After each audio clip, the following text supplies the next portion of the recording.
necessarily mean that the other choice couldn't exist at the same time. But once you get your brain wrapped around this subject, you find out that at the end of 2012, in an easy way to put it, the choices that we make become less and less consequential to the future. And eventually we're pushed into this bottleneck of time, no matter which choice we make. And that's important to the people that had access to Looking Glass, because they would use Looking Glass knowing the choices that they would make, and the future would pop up. The big mistake was coming up with the possibility of future. And when we started using a computer to say, well, if we make this choice, it's 79% possible that this scenario happens, and 23% are possible, or whatever, using round numbers, that this scenario would happen. The understanding at the time was that was realistic. However, if you go down the road further and free will continues to exercise itself on this game, that 79% possibility sometimes changes very, very fast. But if you look at the situation in a point of time, it seems very realistic that that's the greatest possibility. What happened was people, very smart people, began to figure out that something big was coming up. Something that made it so all the possibilities of all the future scenarios of any choice, any possibility that was fed in and observed through the Looking Glass inherently ended up in the same future. And no decision, no possibility changed past a certain point. That's the big secret.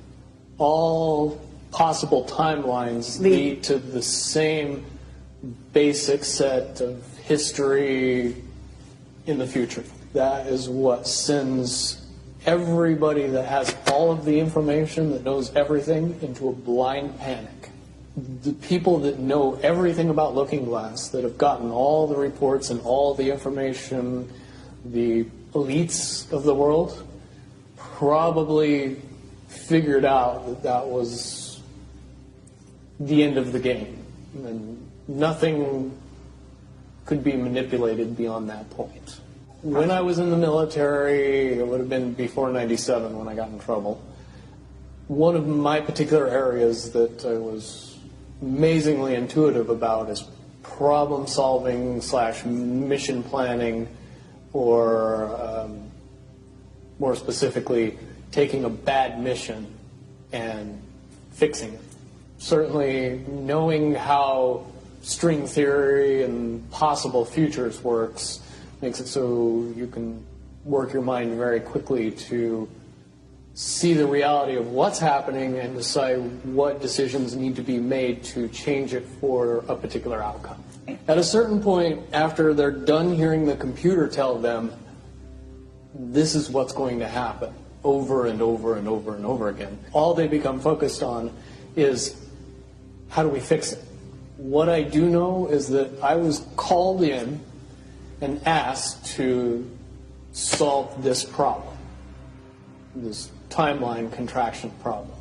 And I eventually did my due diligence and did all the investigating, and basically only had one piece of information, and that was reinforcement. The computer's right. The timelines will contract down to some inevitable thing. There is an inevitable event. It's been forecast, it's been predicted, it's been fed to us in a slop trough of what they want us to believe will happen.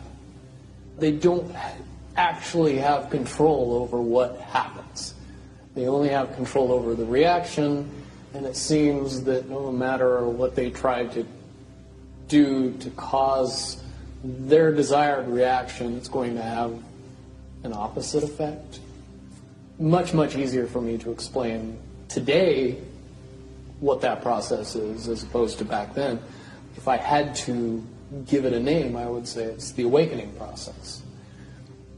It's an evolution of consciousness that cannot, will not, and no matter what decisions or possibilities are injected into the equation, eventually it all resolves down to us all learning the truth and becoming aware of this massive dam of lies that has been built that keep us from knowing massive volume of information that we should otherwise possess.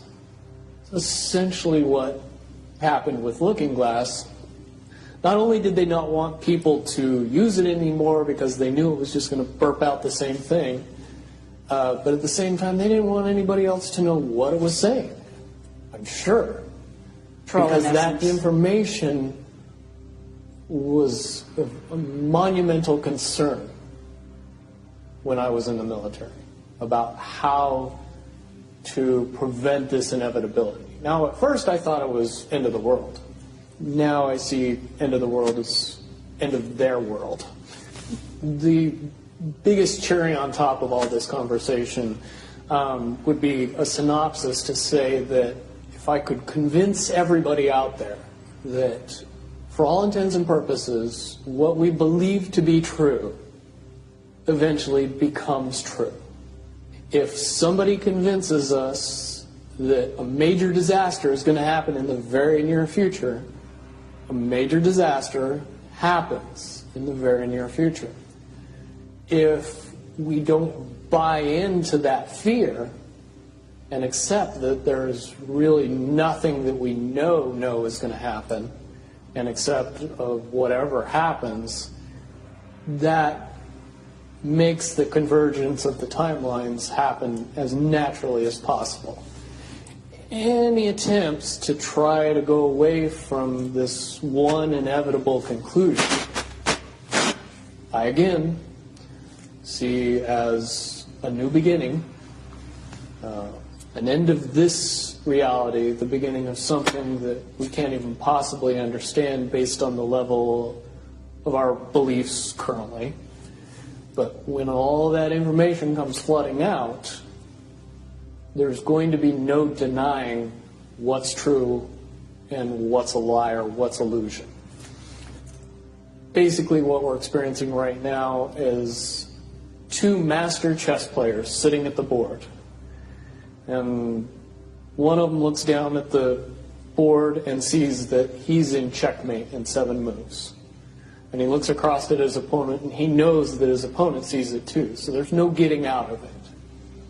So at this point, the loser can only prolong the game. Both players know the game is over. It's only a matter of time before he does this, and then you're forced to do this, and then he's forced to do this, and eventually checkmate.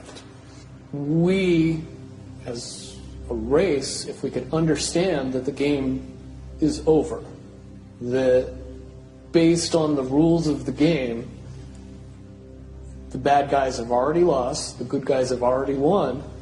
Yes, there's moves left on the table, but those moves are being forced by the player that is going to win.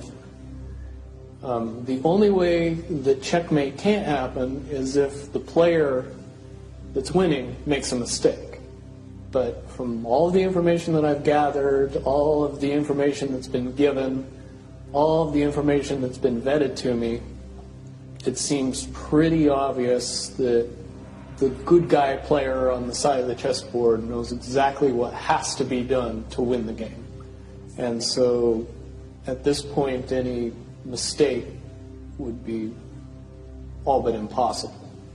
But again, you really have to understand the game to know that the guy that's losing is lost.